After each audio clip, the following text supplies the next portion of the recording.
Welcome to Kidney Talk, a program of Renal Support Network, a show that streams health, happiness, and hope to the kidney community. You can download all Kidney Talk shows from iTunes and find a variety of resources to help you navigate this illness at rsnhope.org. Please welcome your host, Lori Hartwell, who has lived with kidney disease since the age of 2. Well, welcome to Kidney Talk. Today we're going to be discussing a topic I don't think gets enough attention, and that is the gut. And we're going to be talking to Dr. Richard Johnson, who's a professor of medicine at the University of Colorado. And he has done so much research, and he's an educator, a clinician. He's board certified in internal medicine, nephrology.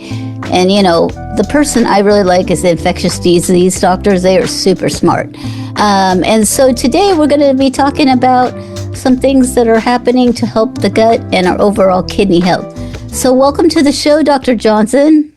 Lori, it's great to be on your show. Happy to be back. Well, tell me a little bit about yourself. Well, I have been a doctor for now over 40 years. And during that time, I've spent a lot of my time taking care of patients with kidney disease because my primary specialty is kidney disease. But I also have a very strong research program. I've been funded by the National Institute of Health and other groups. And so I've done a lot of research and trying to figure out how the kidneys get damaged, how they can repair themselves, about diabetic kidney disease, about this mysterious epidemic of kidney disease that's going on in Central America. And so I've done a lot of research, and I also have kind of become an expert on sugar and nutrition. My work took me into understanding how diet affects kidney disease, and particularly sugar. And when I started studying sugar, I began to realize that sugar was driving many, many diseases, like from obesity and diabetes to high blood pressure and dementia. And so I've actually done a lot of studies on sugar. More recently, I've also been working on other things. But one of the ones that I'm known for is uric acid, which is often a problem in kidney disease.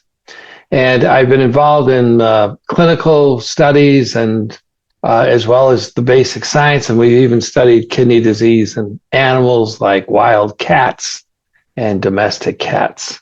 So I've spent my career trying to figure out how to help people with kidney disease and trying to figure out what causes it and how to treat it. And what I've been so excited about, Lori, is that the last 5 years have seen some of the great breakthroughs in therapies. And we now have all these new drugs. We have this SGLT2 inhibitors and GLP-1 agonists, and they've been found to be helpful in kidney disease. And now it's for the first time ever, we're getting to the point where we think we can stop kidney disease from progressing or get very close to doing that.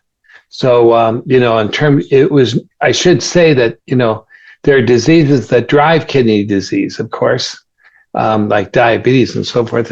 But when you control diabetes and you still have significant kidney disease, the kidney disease is known to continue on, even when you control diabetes. It's chronic. Yeah. Yes. That's what people don't get. It's just chronic. It keeps slowly scarring down further. Well, can you explain a little bit what uric acid is? Because, we see, it's obviously got the word acid in it, so it's got to be bad, right? Yeah, there's some truth to that. Yeah, uric acid is bad, okay? It really, really is bad, and especially bad in kidney patients because we used to, most animals can break uric acid down and just degrade it. And they have an enzyme for it, but we humans do not have that enzyme. And so we have to get rid of the uric acid we make. And we can make a fair amount of it. We make it when we break down tissues. It's sort of like a byproduct of the DNA and the nuclear material that's in our cells. When they break down, they form this thing called uric acid we have to get rid of it because if it accumulates, it can be a problem. And so the kidneys and the gut are the two main organs that get rid of the uric acid. And that's really important to remember is the kidney gets rid of 2/3 of it and the gut gets rid of 1/3 of it. And when the kidney disease occurs, we get less goes out the kidney. So the gut has to work harder. And one of the things that we're going to talk today about the gut is how people are developing probiotics that can help the gut get rid of the uric acid. And so that's really important. But anyway, when uric acid accumulates, it can form crystals. And when it crystallizes, it typically likes the big toe, and it causes this joint pain called gout, severe arthritis. And sometimes the urate crystals can form little nodules in your skin, these bumps in your skin that can be made up of these crystals. And now we know that these crystals can even form in the blood vessels and in the kidneys and in the eyes and in the superficial skin and the back. And so some people with kidney failure can really accumulate a lot of uric acid, and they can present in funny ways. And many doctors aren't aware of how bad this can be.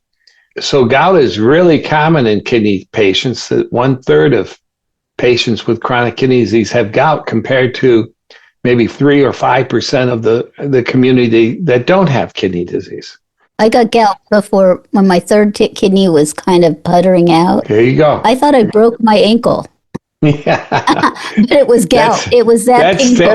That's typical. But to get back to this, yeah, I'm an expert on uric acid, and I'm a firm believer it's a bad thing. And if you do have gout, you should definitely be on medication to lower your uric acid. So anyway, but that's, kind of opens the door to the gut. So when I think of uric acid and I think of the gut, is that attached to, acid reflux? No. Okay, no. Good. Okay, so the stomach makes acid. It's more like hydrochloric acid, but very dilute. It's a different acid. It's a different kind of acid. But it can really be a problem. There's a debate because there's more and more information that uric acid just isn't about crystals and causing joint pain, but that it may be like a cause of other things that people hadn't really thought of. So, for example, there's some evidence that it's involved in actually making the kidneys worse. There's some evidence that it's involved in diabetes, in helping drive diabetes. One of the things is it's produced, although kidney failure is a main reason that your uric acid is high, is because it's retained because the kidneys aren't working. But you can also get uric acid, or it can be produced from food we eat. And the classic food that raises uric acid, some of them are called purines. And these are found in very rich meats, like especially seafoods like oysters and lobster and crab. Shellfish really can make a lot of uric acid. But the other one that does it is sugar. And that's how I got really involved in it, is that when you eat sugar, and it's actually the fructose or fructose that's in sugar, that when it's metabolized, it generates uric acid. So people who eat a lot of sugar or high fructose corn syrup are at increased risk for getting gout, just like kidney diseases. And if you have kidney disease and you drink a lot of soft drinks, you're very likely to be getting gout someday. I always explain diabetes when your sugars aren't controlled. It's like little crystals running around in your blood vessels, scarring them. And so it sounds like it's the same thing with uric acid. It's just little crystals running around, scarring your eyes and your kidneys and everything else. So, I think that's fascinating, because we have so many more diabetics today, and that makes sense because we're eating more sugar. We're not, I think, consuming more lobster and shellfish. Yes, you're absolutely right. It's clearly sugar that's involved in the rise in uric acid in the general population. I've even written about that. So in 1920, uric acid levels were very, very low in the general population. And every 10 years, they changed the range of what's normal for the diet. So now the normal uric acid went from about 4 to about 7. So yeah, and with that we see a rise in diabetes and other things. So you are 100% right on this. Yeah, we're not eating more lobster. It would be nice to. Well, I think, it makes sense. I mean, sugar is a crystal, and, it's just manifesting itself in a different way, right? I think it's very well, you clever. could think of it that way. You could think of it that way. I know. I like to think out of the box. So That's good. But so when you got into gut health now, do most nephrologists think about this? Because probiotics are in everything. Like you go, there's yogurt, probiotics. What's Well, I'll tell you about this because okay? it's a I want to really hear good all point. about it. So in the nutrition world, probiotics are everywhere. And then among people who are not doctors and just regular people in the community, everyone knows about probiotics. But in the world of kidney disease, most kidney doctors, like me, we're always not focused on probiotics at all. And when you go see a kidney specialist, I bet you he does not say, what probiotics are you on? I'm just absolutely convinced that he or she will not say that.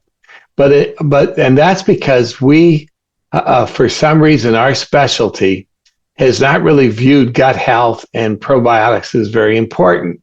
And we've been focused on the kidney itself and how can we slow kidney disease. And we give all these medicines to control blood pressure and blood sugar, which we know can damage the kidney. And I'm one of those guys that was doing that for decades.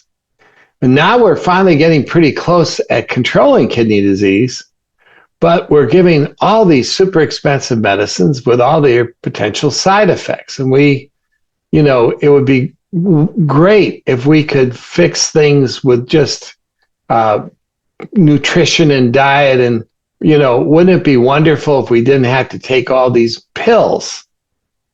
And so as we get better at slowing things down, some of us, like me, have been wondering, do we really need to take all these medicines? How can we improve our diet? And when I realized how bad sugar was and that I could induce kidney disease with sugar, I became very interested in nutrition, diet, and kidney disease. And you can't really study nutrition without understanding that there's a big player, which is the gut. Everything we eat goes into our gut, and good foods and bad foods tend to generate good bacteria and bad bacteria.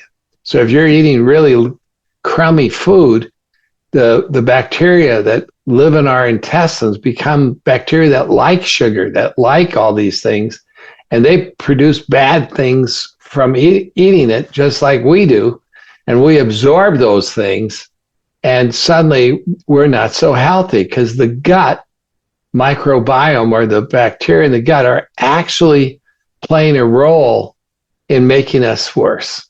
And this was really only known for the last 20, 30 years in terms of in general. But with the kidney, it's even known only maybe 10 years. But what we've learned is that people with kidney disease often have unhealthy bacteria. Not everyone, but most people have all these unhealthy bacteria that relate to the kidney disease itself and also to the things we eat. And so I used to go to I would go to the national meeting every year and listen to all the great science in the halls. The big theater rooms where 10,000 people would listen to someone who's going to get the Nobel Prize talk about their discoveries in kidney disease. But in the background, there were all these rooms where people would have set up little tables and sell their products and so forth. And I used to wander through there, and I ran into a gentleman who was a microbiologist. And I'm boarded in infectious disease as well as kidney disease. So I had a natural interest in talking to him. And I said, what is a microbiologist doing at a kidney meeting? And the guy said, well, I want to help people with kidney disease. And I thought, wow, am I really hearing that from this guy? He was from India. And he said, he says, no one has really worked on developing a probiotic for kidney patients. There's like nothing where it's been done for kidney patients. And it turns out that he had this dream of making a probiotic that would help kidney patients. And he found a probiotic is basically a capsule that carries bacteria in it. And those bacteria can replace the bad bacteria in your gut. And so we know all these like healthy bacteria.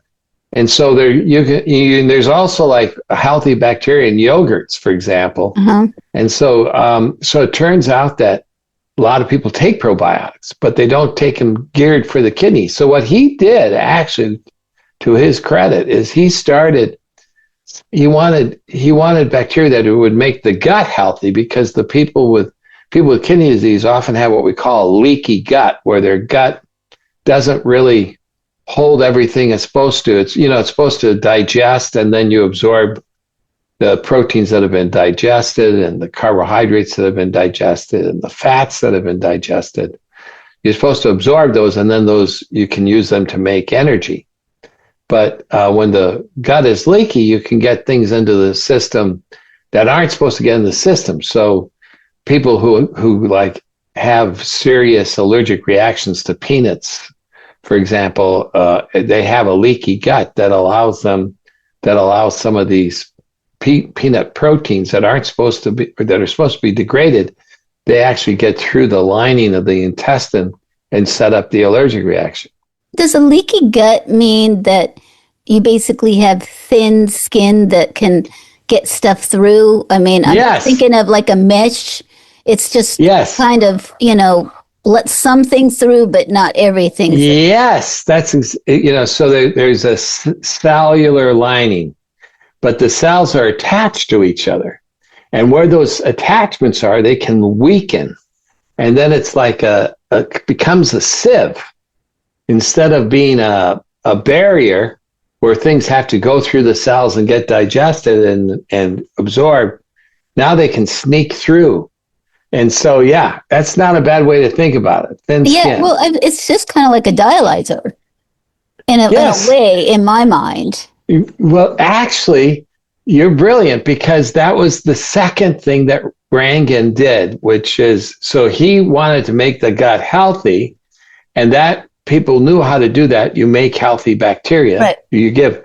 But he also wanted to make the gut be like a dialysis machine and to remove the bad guys. So he started screening bacteria to see which ones chewed up, nitrogens and ammonia and all these bad products, and creatinine and urea and uric acid. He actually looked at uric acid. That particularly got me interested.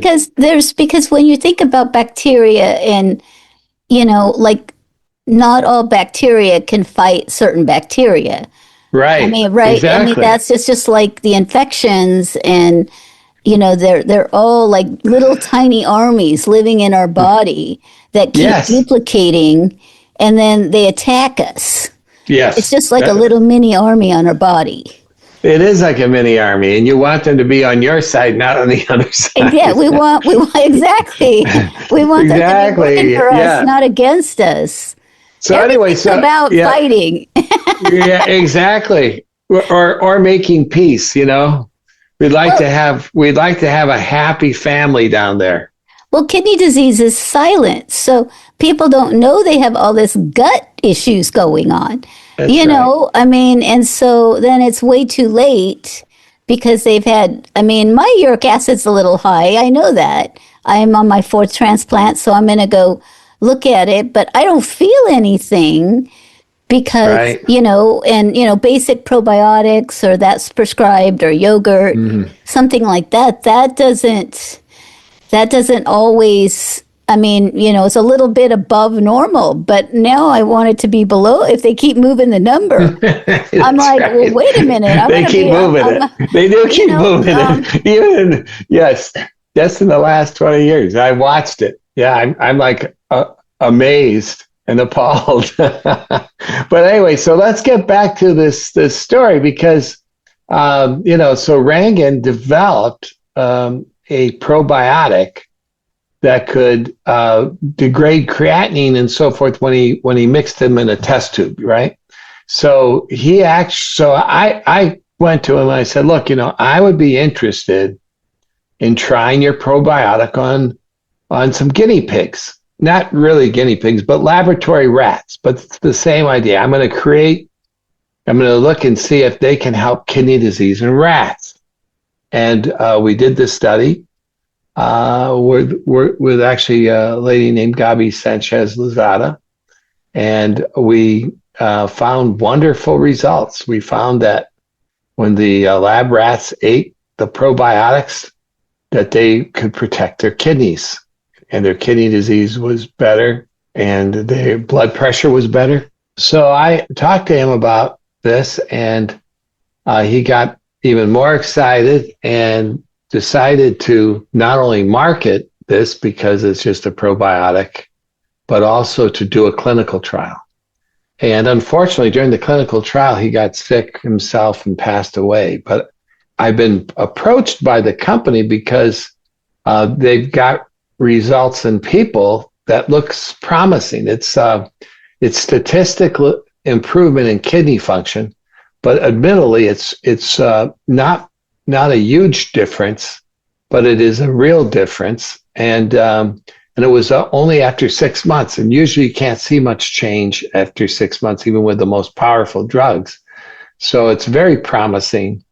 And so I told them that I would be willing to, as a consultant for the company, that I would be willing to pass this information to anyone who's interested. It's my feeling is that, if you do have kidney disease and you think that it might be getting worse, you may want to try this and test it on yourself, where you have all these testimonials of people who go on it, who feel better and their kidney function improves. But there are obviously people who probably it doesn't help, and maybe they already have healthy bacteria. Well, we're going to bring Bettye on the line real quick. Oh, yeah, good. And then we'll come back to you because I have a few more questions. So we were just talking about patient testimonials. And tell us a little bit about your journey when you started learning about this.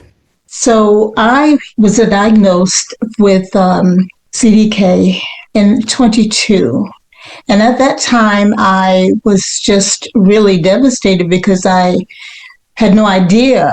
And during that time, it was I didn't know anyone else. Well, I did know someone that had chronic kidney disease. As a matter of fact, my brother-in-law had chronic kidney disease, but I wasn't close to him enough to know his story.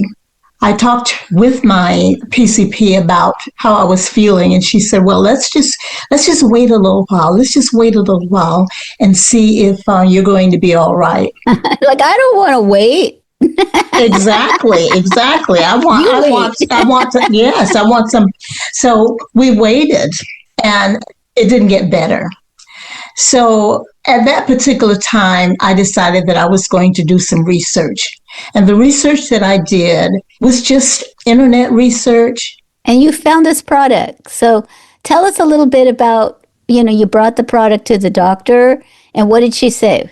As a matter of fact, I went online and I saw this story with this person called James, and I copied his diet.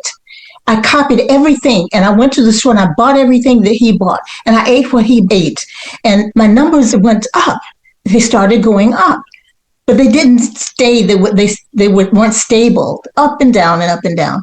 To make a long story short, I saw James every now and then. He'd bring this bottle out, and he says, "Oh, Renadel, it's just great. I take 2 every morning." And so anyway, I decided that that's what I was going to do.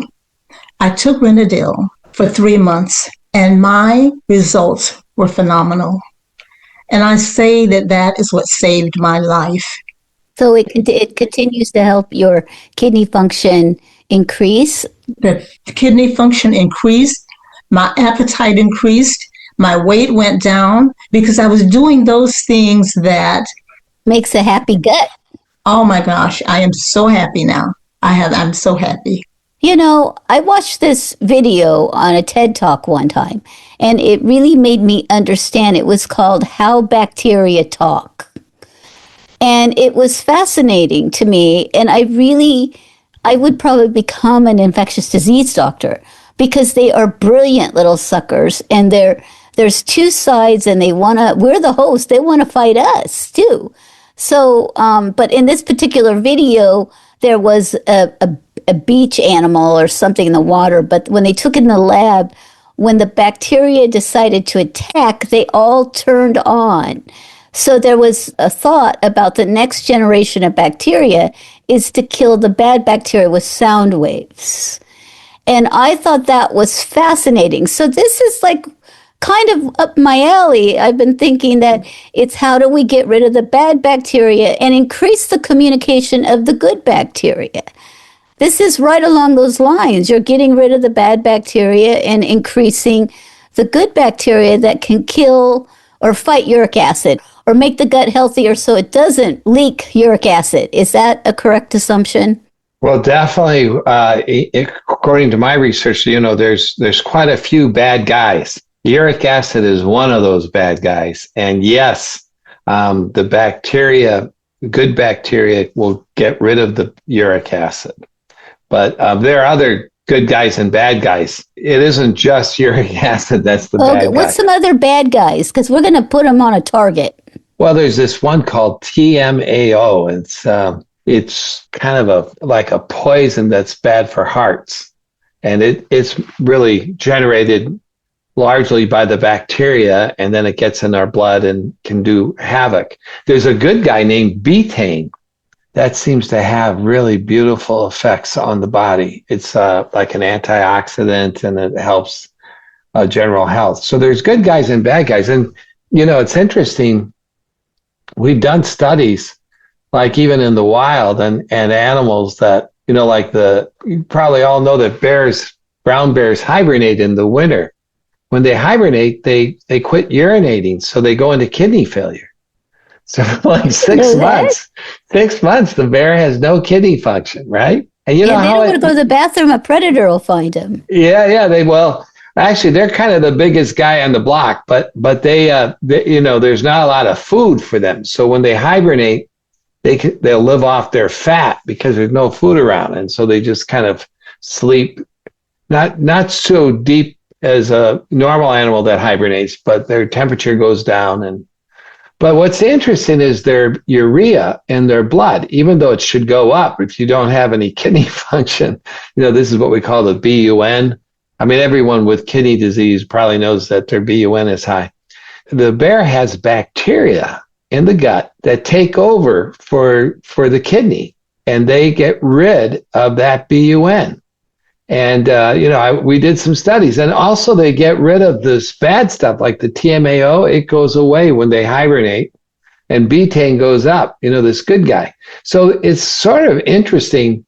Us animals in the wild know how to modify the bacteria in their gut somehow, probably from diet and whatever, to stay healthy and to help them when they don't have any kidneys working. Wow. So, so there's a real biology behind probiotics. What I really want to tell you is there's a real biology. Whether or not Renadil will be the ultimate, and probably someone will make something better one day. Probably, who knows? But there aren't not many people have actually developed probiotics for the kidney. And so that's why I kind of like this product.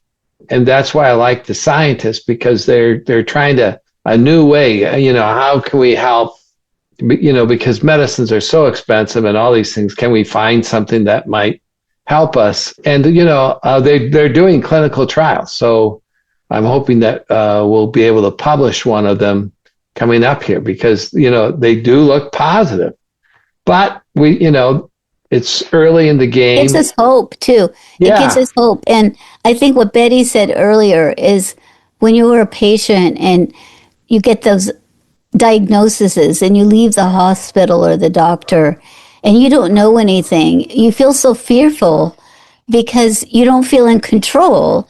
And that's why we turn to Dr. Google. And, sometimes we get some bad information. Everything's not good out there. You have to be very careful what's out there.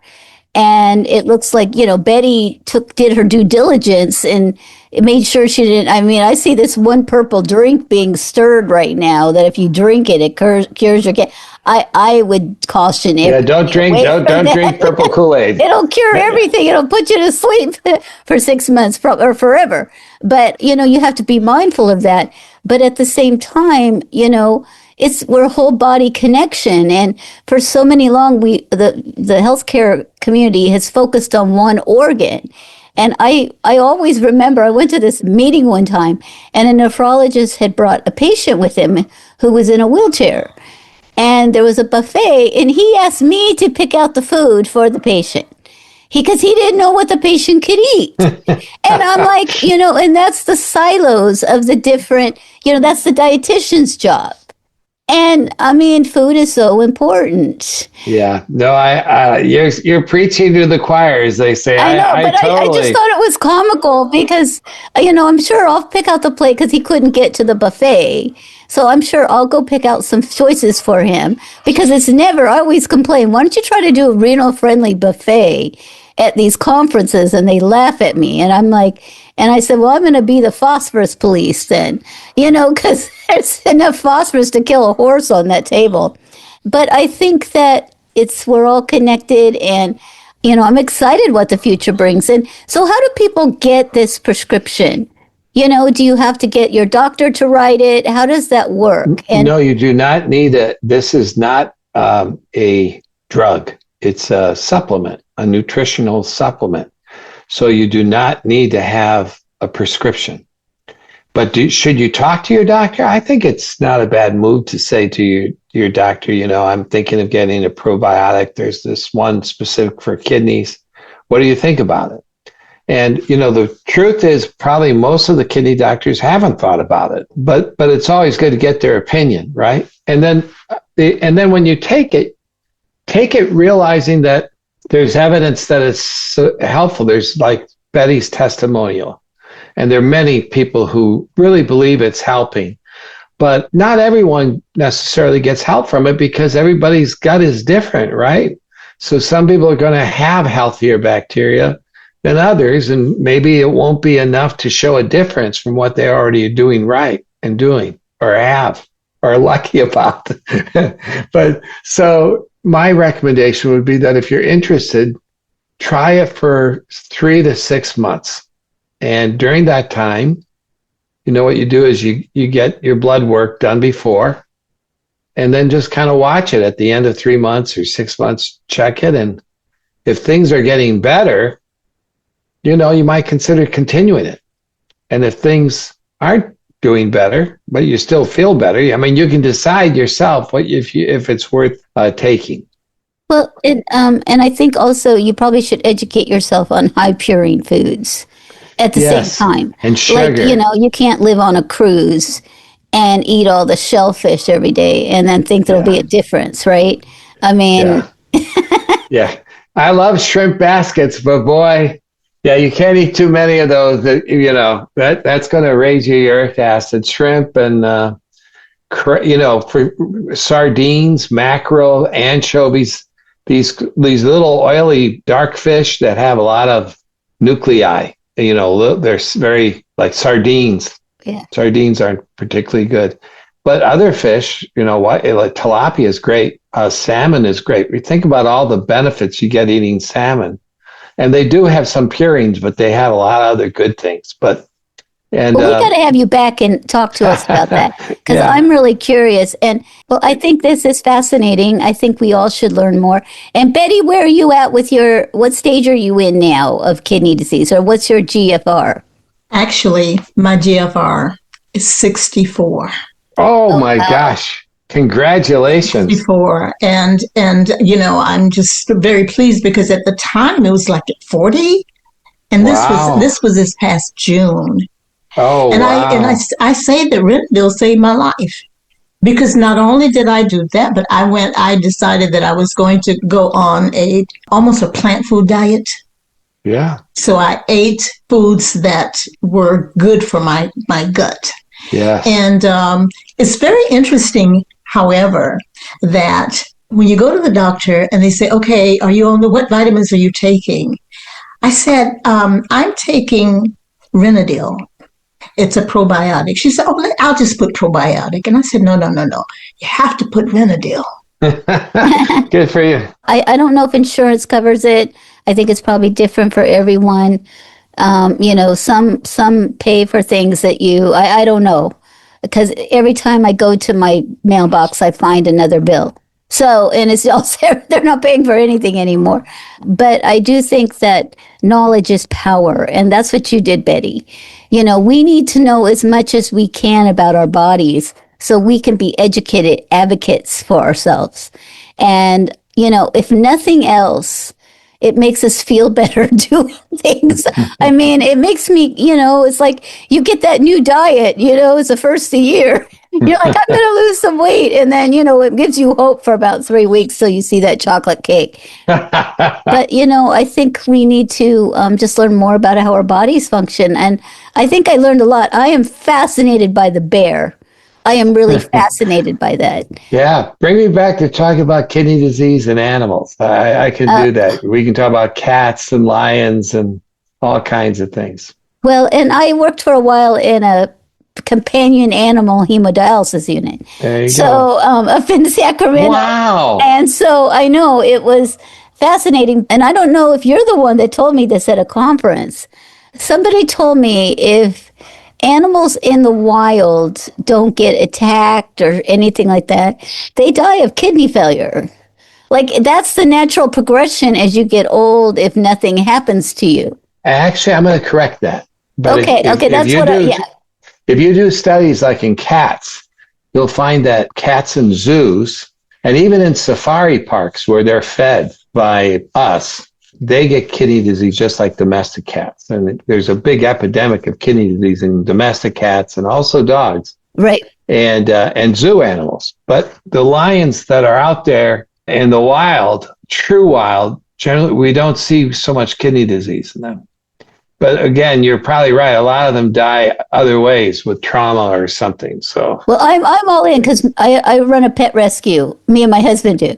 Oh, so good for you! I love it. I'm fast. I mean, animals are just wonderful, and if I can learn more about how to help them, and the little black poodle that helped me through the 12 years of my dialysis, I wouldn't be here if I didn't have him.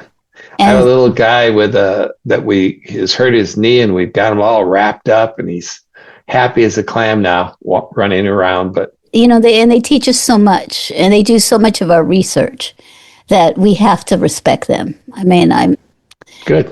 So, well, thank you so much, both of you. I appreciate your time.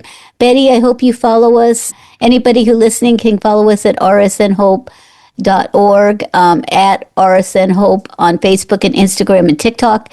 And, we'll be publishing this podcast soon. I look forward to learning more about animals and the gut.